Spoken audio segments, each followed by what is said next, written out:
Bismillahirrahmanirrahim. Di antara kisah yang luar biasa di Perang Badar teman-teman sekalian adalah kisah datangnya atau hadirnya para malaikat. Dan ini luar biasa ini. Malaikat hadir dan mereka disaksikan oleh orang-orang kafir Quraisy, pasukan kufar yang menyaksikan. Para sahabat tidak melihat para malaikat pada saat itu. Dan ini Allah ceritakan lengkap panjang lebar dalam surah Al-Anfal, surah nomor 8 ayat 9 sampai ayat 14. Silakan dibuka Qur'annya, saya bacakan. Al-Anfal surah nomor 8 ayat 9 sampai ayat 14. A'udzu billahi minasyaitonir rajim. إذ تستغيثون ربكم فاستجاب لكم أني ممدكم بألف من الملائكة مردفين وما جعله الله إلا بشرى ولتطمئن به قلوبكم وما النصر إلا من عند الله إن الله عزيز حكيم إذ يغشيكم النعاس أمنة منه وينزل عليكم من السماء ماء ليطهركم به ويذهب عنكم رجز الشيطان وليربط على قلوبكم ويثبت به الأقدام إذ يوحي ربك إلى الملائكة أني معكم فثبتوا الذين آمنوا سألقي في قلوب الذين كفروا الرعب فاضربوا فوق العناق واضربوا منهم كل بنان ذلك بأنهم شاقوا الله ورسوله ومن يشاقق الله ورسوله فإن الله شديد العقاب ذَلِكُمْ فَذُوقُوهُ وَأَنَّ لِلْكَافِرِينَ عَذَابَ النَّارِ. Ingatlah ketika kamu memohon, hai Muhammad, pertolongan kepada Tuhanmu. Jadi Nabi SAW pernah kita jelaskan di awal pecahnya peperangan Badar, gitu kan? Beliau di dalam kemah lalu berdoa terus dengan Allah SWT. Lalu Nabi SAW sempat tertidur sejenak. Sudah kita jelaskan riwayat itu. Lalu Abu Bakar di sebelah Nabi SAW. Lalu Abu Bakar bertanya, Nabi SAW senyum, Nabi mengatakan, terimalah berita gembira hai Abu Bakar. Kata Abu Bakar, kenapa ya Rasulullah? Kata Nabi SAW, Allah telah menjanjikan kemenangan. Kita akan menang di peperangan ini atau kita akan mendapatkan kafilah itu. Dan di sini pada saat Nabi SAW memohon kemenangan, sampai beliau berdoa begini, ya Allah, kalau seandainya engkau membinasakan dan membiarkan segelintir orang ini di depanku sekarang kalah, maka tidak akan pernah ada lagi orang yang menyembahmu di muka bumi. Menangkanlah mereka. Maka Allah turunkan janjinya. Di antara janji Allah supaya Nabi SAW tenang, bukan lagi pasukan dari manusia diutus oleh Allah, tapi dari malaikat turun dari langit. Ingatlah ketika kamu memohon pertolongan hai Muhammad kepada Tuhanmu, lalu diperkenankan bagimu, kata Allah, perkenangannya adalah sesungguhnya aku akan mendatangkan bala bantuan kepadamu dengan 1000 malaikat yang sedang berturut atau datang berturut-turut. Artinya turun beransur-ansur, gitu kan? Pasukan Quraisy 1000, pasukan malaikat 1000. Satu malaikat saya sudah cukup mengalahkan mereka. Allah utus 1000 malaikat. Ayat 10-nya, kata Allah SWT, dan Allah tidak menjadikannya atau mengirim bala bantuan malaikat itu melainkan sebagai kabar gembira dan agar hatimu menjadi tentram karenanya. Artinya enggak usah khawatir, pasti menang pasukanmu nanti. Dan kemenangan itu hanyalah dari sisi Allah. Sesungguhnya Allah maha perkasa lagi maha bijaksana. Ayat 11. Ingatlah ketika Allah menjadikan kamu atau kalian seluruh pasukan muslimin mengantuk sebagai suatu penentraman darinya. Saya sudah jelaskan ini di awal bahasan kita masalah Badar. Allah turunkan hujan gerimis yang akhirnya membuat karena lembutnya hujan itu sampai ngantuk para sahabat supaya mereka istirahat malam itu. Sementara di tempatnya pasukan kafir Quraisy turun hujan lebat, membuat mereka nggak bisa tidur, bajunya semua basah. Apalagi zaman dulu orang pakai baju besi, berat dengan kena hujan. Becek tanahnya, mereka susah jalan, luar biasa. Peralatan-peralatannya semuanya basah. Allah bilang, ingatlah pada saat kami menjadikan kalian mengantuk sebagai penentraman dari kami. Dan umumnya teman-teman, orang kalau ngantuk itu rasa takutnya hilang loh. Orang kalau lagi takut, kemudian dia ngantuk, sampai dia tertidur, itu hilang rasa takutnya. Contoh misalnya orang kalau ngantuk sekali, dia mau tertidur di pinggir jalan pun walaupun gelap sudah ngantuk, capek tidur. Hilang rasa takutnya. Allah hilangkan rasa takut dengan cara itu. Dan Allah menurunkan kepadamu atau kepada kalian hujan dari langit untuk mensucikan kalian dengan hujan itu. Mensucikan di sini makna lainnya juga adalah membuat kalian jadi segar. Karena kan kita tahu bersuci dengan air, kan gitu. Bersuci dengan uduk, bersuci dengan mandi. Dan itu maknanya. Yang makna yang paling dekat kata ulama adalah makna ini. Dan juga menghilangkan dari kalian gangguan-gangguan syaitan. Dan untuk menguatkan hati kalian dan memperteguh dengannya telapak-telapak kaki kalian. Karena tadi hujannya gerimis, tak ada padam pasirnya, cuma kena basah sedikit, mereka bisa mudah melalui atasnya. Ayat 12-nya, ingatlah ketika Tuhan kalian atau Tuhan Muhammad mewahyukan kepada para malaikat, sesungguhnya aku bersama kalian, maka teguhkanlah pendirian orang-orang beriman. Artinya malaikat dimotivasi oleh Allah, datang perang, jalankan tugas. Aku akan bersama dengan kalian. Aku akan masukkan ketakutan di dalam hati orang-orang kafir atau ke dalam hati orang-orang kafir. Maka penggallah kepala mereka dan pancunglah tiap-tiap ujung jari mereka. Ini perintah Allah khusus kepada para malaikat. Nanti kita akan bahas di penutupan bahasan masalah perang Badar, di mana Nabi SAW mengatakan, maukah kalian melihat perbedaan antara korban kalian dan korban malaikat? Kata para sahabat, iya ya Rasulullah. Kata Nabi SAW, kalau kalian temukan di bagian penggalan. Jadi semua korban malaikat pasti kepalanya terpenggal. Jadi bukan hanya ditusuk kayak manusia lakukan, memang dipenggal kepalanya dan jari-jarinya dipotong. Dan di situ ada luka bakar. Ini perintah Allah kepada para malaikat. Penggallah kepala mereka dan pancunglah tiap ujung-ujung jari mereka. Perintah Allah begitu, kuasa Allah. Ayat 13. Ketentuan yang demikian itu adalah karena sesungguhnya, kenapa Allah suruh begitu hukum mereka? Karena mereka menentang Allah dan Rasulnya. Keluar dari Mekah memang mau memerangi agama Allah ini. Mau memerangi Rasulullah SAW. Dan barang siapa yang menentang Allah dan Rasulnya, sesungguhnya Allah amat keras siksaannya. Ayat 14. Itulah hukuman dunia yang ditimpakan atas kalian. Maka rasakanlah hukuman itu. Ini perkataan Allah kepada orang-orang kafir. Sesungguhnya bagi orang-orang kafir itu ada azab neraka di akhirat yang menunggu nanti. Selain siksa dunia ini juga di akhirat akan ada siksaan. Saksi bahasan kita adalah awal ayatnya tadi ayat 9. Allah menurunkan 1000 malaikat dan setelahnya juga tadi Allah mengatakan memerintahkan malaikat di ayat 12-nya agar menguatkan orang-orang beriman dan memenggal kepala orang-orang kafir dan juga memotong jari-jari mereka. Nabi SAW bersabda, apakah kalian ingin melihat perbedaan korban kalian dengan korban para malaikat? Kata para sahabat, tentu ya Rasulullah. Kata Nabi SAW, lihatlah leher dan tangan mereka yang terlihat tanda terbakar api, berarti korban malaikat, karena malaikat berperang dengan pedang dari api neraka. Para sahabat berkata, kami pun memeriksa para korban Quraisy setelah terjadi peperangan setelah perang, dan kami temukan seperti yang diinformasikan oleh Rasulullah SAW. Salah seorang sahabat berkata, kisahnya pada saat dia lagi adu duel dengan seorang kafir Quraisy, saat aku akan memenggal kepala salah seorang di antara mereka, tiba-tiba kepalanya sudah melayang sendiri. Putus sendiri kepalanya. Dan aku menyadari kalau bukan aku yang membunuhnya. Padahal aku yang sedang duel sama dia. Baru mau ditebas, kepalanya sudah melayang sendiri. Itu korban malaikat. Jadi, seorang sahabat lain berkata kepada Nabi SAW, wahai Rasulullah, aku sempat mendengar di medan perang suara di antara gemuruh pasukan ini. Ada suara yang mengatakan, majulah wahai Haizub. Haizub, ya. Maka kata Nabi SAW, itu suara salah satu malaikat yang memanggil temannya.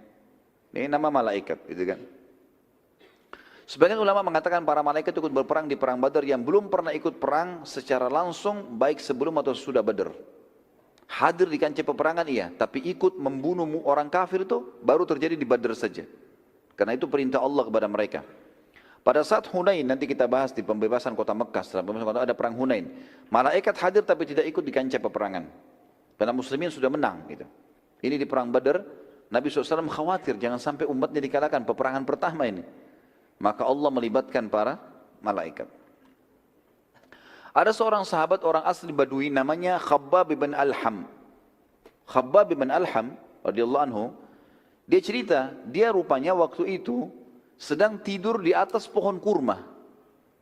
Dia naik di atas pohon kurma, di atas dia duduk, dia baring-baring. Ya. Dia dari jauh dia lihat peperangan, dia nggak tahu kalau tadi ada peperangan nih. Dari jauh dia lihat peperangan, gitu kan.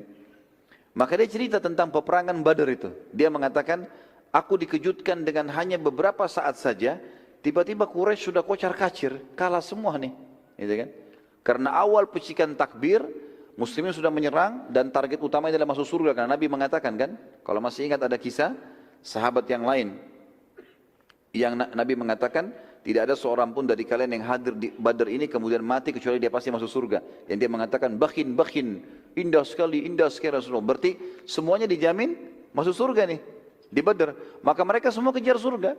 Karena sahabat ini bilang, ya Rasulullah, apakah saya tinggal maju melawan Quraisy, ditusuk, mati, masuk surga, luasnya seluas langit dan bumi.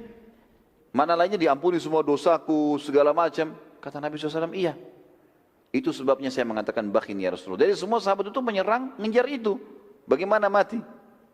Ditambah lagi, pada saat serangan Mu'adz tadi dan Auf bin Afra. Radhiyallahu Jumain ini luar biasa. Makin mengocar-ngacirkan itu. Maka kata Khabbab bin Al-Ham radhiyallahu anhu, aku dikejutkan, belum pernah dia lihat peperangan seperti itu. Biasanya peperangan itu berjam-jam, berhari-hari baru selesai. Ini baru beberapa saat sudah kocar-kacir Quraisy. Aku berkata demi Allah, sungguh aku belum pernah melihat keajaiban seperti hari ini. Jumlah dan kekuatan lebih besar, berlarian seperti wanita. Begitu bahasanya dia ya.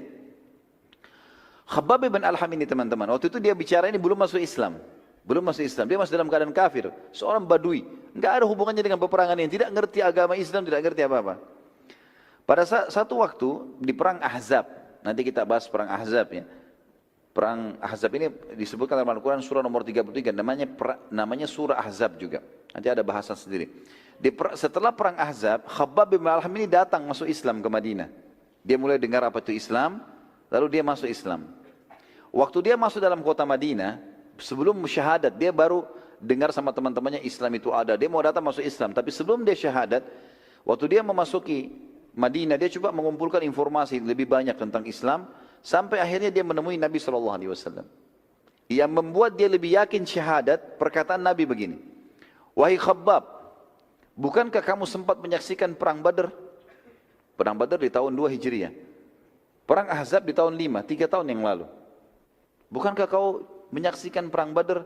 Dan kau sempat di atas pohon kurmamu berkata, kan dia sendiri nih, nggak ada yang ucapin, dia sendiri. Lalu dia mengatakan, aku dikejutkan dengan beberapa saat saja, tiba-tiba Quraisy sudah kocar-kacir. Aku berkata demi Allah, sungguh aku belum pernah melihat keajaiban seperti hari ini, jumlah dan kekuatan lebih besar, berlarian seperti wanita. Kata Khabbab waktu dengar itu, asyhadu an la ilaha illallah wa anna Muhammad Rasulullah. Ini luar biasa ini. Perkataan yang dia ucapkan 3 tahun lalu tidak ada yang dengar kecuali dia, Nabi ulangi. Persis letter-let yang dia ucapkan. Gitu kan. Kata dia, demi Allah, aku belum pernah menceritakannya pada siapapun semenjak kejadian tersebut sampai hari ini.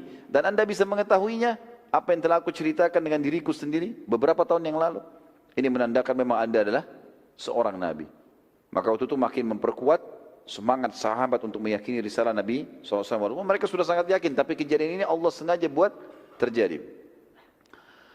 Salah satu hal yang juga perlu disampaikan ini, tentu riwayat demi riwayat kita sampaikan ya, kancah peperangannya. Salah satu tawanan dari kaum musyrikin adalah paman Nabi SAW, Abbas bin Abdul Muttalib. Abbas bin Abdul Muttalib. Ini pernah kita ceritakan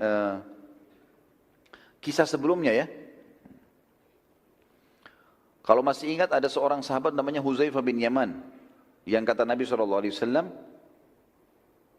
kalau kalian bertemu dengan Abbas bin Abdul Muttalib, jangan bunuh. Muslimin tidak boleh bunuh. Apa kata Huzaifah? Huzaifah ini kebetulan ada kerabatnya dibunuh oleh orang Quraisy. Dia bilang, demi Allah, kerabat-kerabat kami dibunuh oleh orang-orang Quraisy, lalu kami bertemu dengan Abbas, kami enggak membunuhnya, maka saya akan penggal lehernya kalau saya temui. Nabi SAW waktu dengar, Nabi mengatakan, hai Umar, ada Umar sebelahnya. Ya. Hai Umar, apa kau biarkan paman Nabimu akan dibunuh, sementara Nabimu sudah ucapkan itu? Karena ini kan keadaan kancah peperangan berbeda dengan keadaan kita kayak sekarang lagi tenang begini ya. Lagi berkecamuk, darah tumpah, keluarganya mati depan matanya. Memang dia terbawa dengan arus itu. Kata Umar, ya Rasulullah, sederhana. Perintahkan saya tebas lehernya Huzaifah. Munafikin, selesai urusan. Kata Nabi SAW, jangan, biarkan dia. Huzaifah pun berkata, setelah selesai peperangan, dia bilang, saya tidak tahu kenapa saya ucapkan kalimat itu. Dan saya terus menyesal kenapa saya ucapkan kalimat itu. Dan saya merasa ini harus dibalas dengan ibadah yang sangat besar. Mati syahid di jalan Allah. Seperti itulah kurang lebih. Dia merasa menyesal. Yang jelas, Abbas bin Abdul Muttalib, kenapa dilarang dibunuh oleh Nabi SAW? Bukan cuma sekedar paman Nabi. Karena dia keluar dari Mekah, itu karena berat saja. Bukan dia mau merangi Allah dan Rasulnya. Dia kena terpaksa saja. Dan dia memang Abbas berharap waktu itu jadi tawanan saja. Jadi dia bisa berkumpul dengan Nabi SAW. Karena dia kalau keluar dari Mekah, masuk Islam, dianggap dia adalah orang yang begini, begitu, dan menghinakan kaumnya. Nabi tahu masalah itu. Yang menawan Abbas ini teman-teman orang yang postur tubuhnya mirip Umar bin Khattab. Tinggi besar. Umar bin Khattab cirinya kalau duduk di atas kuda kakinya sampai di tanah. 2 meter sekian. Abbas juga tinggi besar. Dia ditawan oleh Abdullah bin Mas'ud. Abdullah bin Mas'ud ini sahabat yang kurus sekali. Kecil sekali badannya, gitu kan? Sampai pernah Abdullah bin Mas'ud naik di atas sebuah pohon kurma, ada angin kencang, tersingkap betisnya. Saking kecilnya sahabat tertawakan. Sahabat sampai tertawa, lucu gitu, kok kecil sekali? Maka kata Nabi SAW, apakah kalian menertawakan 2 kecilnya betisnya Ibnu Mas'ud? Demi zat yang jiwa Muhammad dalam genggamannya, 2 betis yang bermaksud itu lebih berat daripada gunung Uhud di timbangan amal. Jadi fadilahnya dia luar biasa gitu kan. Tapi ini orang yang kecil sekali. Secara akal teman-teman sekalian, nggak mungkin Ibnu Mas'ud menawan Abbas, nggak mungkin. Postur tubuh yang raksasa besar, ini kecil megang dia, nggak mungkin. Dan sahabat menyaksikan, mereka bilang kami melihat pada saat Abdullah bin Mas'ud memegang tangan Abbas, Abbas teriak-teriak kesakitan, gitu kan? Maka para sahabat melaporkan kepada Nabi SAW waktu itu. Ya Rasulullah, bagaimana kita memahami konsep ini? Abdullah bin Mas'ud tangkap Abbas, Abbas teriak-teriak, kayak kesakitan, gitu kan? Tanya Abbas, hai Abbas, kenapa kau teriak-teriak? Ini yang tangkap kok orang kecil begini. Dia bilang, demi Allah tangan saya seperti mau patah, gitu kan? Padahal Ibnu Mas'ud cuma pegang biasa, tangannya Ibnu Mas'ud kecil. 2 tangan Ibnu Mas'ud bisa memegang 1 tangan Abbas. Kesakitan. Lalu kata Nabi SAW kepada Ibnu Mas'ud, hai Ibnu Mas'ud, hati-hati. Jangan sampai kau berpikir bahwasanya kau yang menangkapnya. Itu adalah perannya para malaikat. Jadi malaikat yang menangkap itu, yang membuat dia kesakitan malaikat. Tapi kesannya kau yang menangkap. Kita melihat selanjutnya teman-teman sekalian, beberapa korban-korban atau korban-korban orang kafir Quraisy di Badr.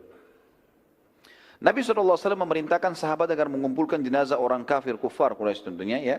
Setelah Abu Jahal jatuh, kemudian mereka diserang dengan kekuatan yang luar biasa tadi, semangat semua mau mati syahid, kocar kacir nih, pada lari, banyak korbannya. Yang sempat lari ditebas dari belakang, jatuh, mati. Nabi SAW suruh kumpulin semua jenazahnya.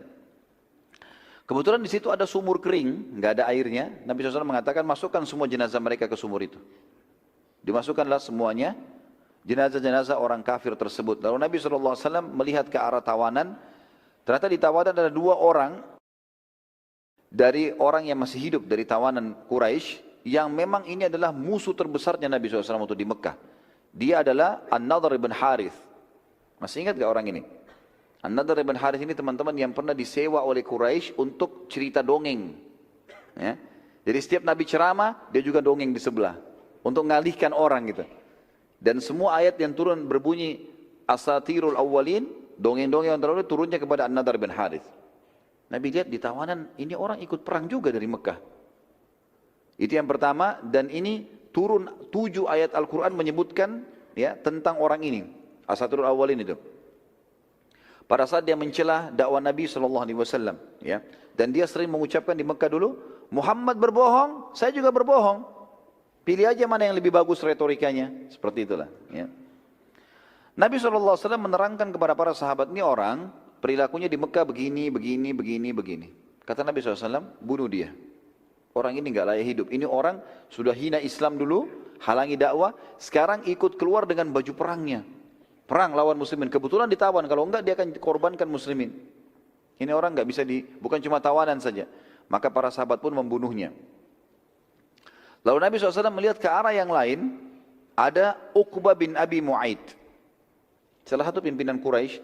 Uqbah ini termasuk orang yang pernah membawa kotoran hewan, unta, membuang di arah kepala Nabi SAW atau Nabi lagi sujud. Kotoran unta, kotor sekali, jorok ini, bau nggak benar, gitu kan? Sampai Fatimah datang dan membersihkan badan Nabi SAW dari kotoran sambil menangis, gitu kan? Yang jelas Nabi SAW melihat orang ini. Lalu Nabi SAW mengatakan, apakah kalian tahu apa yang orang ini lakukan selama di Mekah? Ialah yang telah menumpahkan di atas tubuh dan kepalaku kotoran unta saat aku sedang sujud menghadap Allah depan Ka'bah. Ini perilaku berat ini. Nabi dihina saya sudah bahas masalah. Lagi sujud, masalah lain. Depan Ka'bah, masalah lain. Kumpul semua ini. Ya. Ia juga pernah suatu hari, saat aku sedang sujud depan Ka'bah, ia meletakkan telapak kakinya di batang leherku. Pernah Nabi di waktu yang lain, selain numpah kotoran, juga Nabi lagi sujud, diinjak lehernya Nabi dari atas. Oleh ini, orang ini, Uqbah bin Abi Mu'aid. Kemudian aku merasa seperti aku akan mati, karena nggak sempat melawan. Orang terinjak lagi sujud, nggak mungkin. Dan Nabi SAW mengatakan sampai aku merasa aku akan mati karena nggak bisa nafas, diinjak batang lehernya. Mendengar perkataan Nabi SAW, maka seorang sahabat Nabi, dan ini kita kalau hidup di zaman itu teman-teman memang luar biasa harusnya jeli. Ada sebagian sahabat jeli sekali. Nabi sering memberikan isyarat, siapa yang cepat dia yang dapat pahalanya. Ya. Jadi di sini pada saat Nabi menyebutkan keburukan orang ini, sebenarnya Nabi sedang menyuruh membunuhnya, tapi nunggu siapa yang mau mengambil keputusan. Seorang sahabat dari Ansar namanya Al-Him bin Thabit radhiyallahu anhu. Al-Him bin Thabit ini berdiri langsung bunuh Uqbah. Sudah tahu ini perintah Nabi.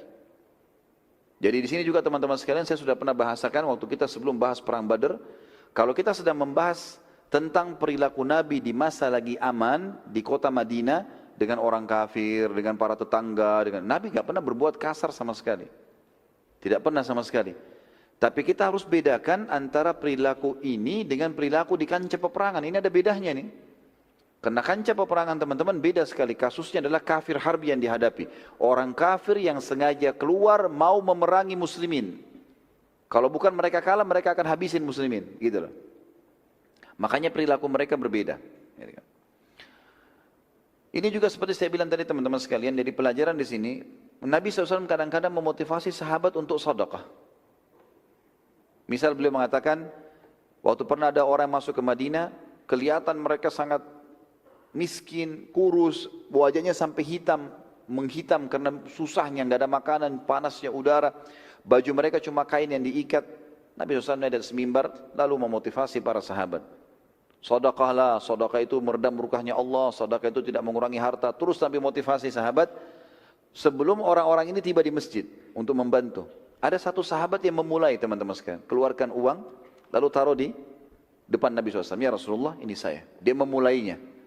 Maka kata para ulama, orang ini cerdas. Dengan dia memulai, yang lainnya pada ikut melakukannya.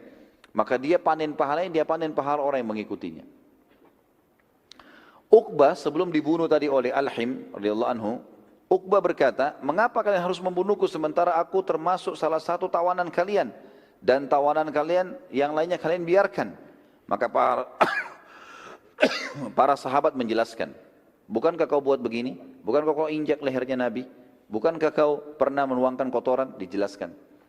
Lalu kedua orang itu pun yang akhirnya dia dibunuh oleh Al-Him tadi, kemudian kedua jenazah ini ikut diseret dan dimasukkan ke dalam sumur tadi.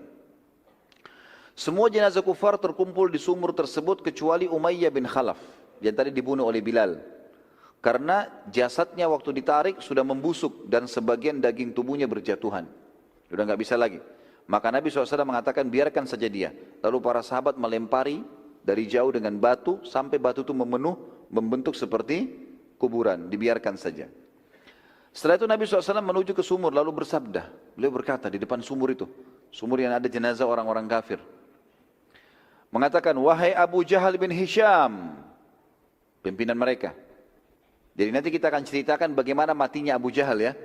Tapi ini kita bahas jenazah-jenazah mereka. Waktu sudah mati Abu Jahal pun. Sekarang ini kita belum bahas bagaimana Abu Jahal proses matinya. Di sini Abu Jahal sudah mati. Waktu sudah mati dilempar ke sumur sama semua yang lainnya. Kata Nabi SAW, wahai Abu Jahal bin Hisham. Wahai Utbah bin Rabi'ah. Semua korban-korban. Dan ini kepala-kepala suku Mekah. Wahai Syaibah bin Rabi'ah. Wahai Walid bin Utbah. Wahai Abu Bukhturi bin Hisham. Wahai Uqbah bin Abi Mu'aid. Wahai Nadar bin Harith. Nabi sebutkan satu persatu nama mereka. Terus semua disebut satu. Mungkin lebih dari 70 orang. Semua disebutin. Lalu Nabi SAW memanggil mereka satu persatu dan bersabda, apakah kalian sudah menemukan apa yang telah diancamkan oleh Tuhan kalian? Sungguh aku telah menemukan apa yang Tuhanku janjikan. Sahabat diam waktu itu. Umar bin Khattab di sebelah Nabi bertanya, ya Rasulullah, bagaimana bisa anda mengajak bicara jenazah? Sementara mereka sudah membusuk, sudah mati. Kata Nabi SAW, demi zat wahai Umar, demi Allah, ya, maaf, demi Allah wahai Umar, sungguh mereka lebih jelas mendengarkanku di saat ini. Khusus saat ini Allah bukakan untukku ini. Yang lain tidak, di waktu ini Allah telah membukakan untukku, sungguh mereka lebih jelas mendengarkan perkataanku daripada engkau mendengarkan perkataanku sekarang. Gitu kan? Tapi mereka tidak bisa menjawab. Dan ini sebuah mujizat yang lain yang diberikan oleh Allah SWT kepada Nabi Muhammad SAW untuk menambah kehinaan orang-orang kafir itu yang dulunya memerangi beliau SAW. Di sini kita bisa renungi teman-teman bagaimana janji Allah yang luar biasa, karena semua pimpinan orang-orang kafir Quraisy mati waktu itu. Semua pimpinan kafir Quraisy yang ikut di Badar mati semua, nggak ada yang pulang. Yang pulang cuma prajurit-prajurit biasanya. Semua pimpinannya puluhan orang semuanya mati, kepala-kepala sukunya semuanya mati. Nanti kita lihat setelah perang Badar tertinggal di Mekah Abu Sufyan, karena Abu Sufyan tadi pimpin kafilah. Jadi dia yang sempat lolos, tapi yang lain semuanya mati. Dengan Abu Lahab, yang Abu Lahab kita bahas di awal perang Badar, dia tidak ikut, tapi dia menyuruh seseorang yang punya utang dengan dia untuk pergi, dan itu sebagai balasan utangnya. Tapi nanti kita jelaskan bagaimana matinya juga Abu Lahab di Mekah. Dan mati pas setelah selesai perang Badar.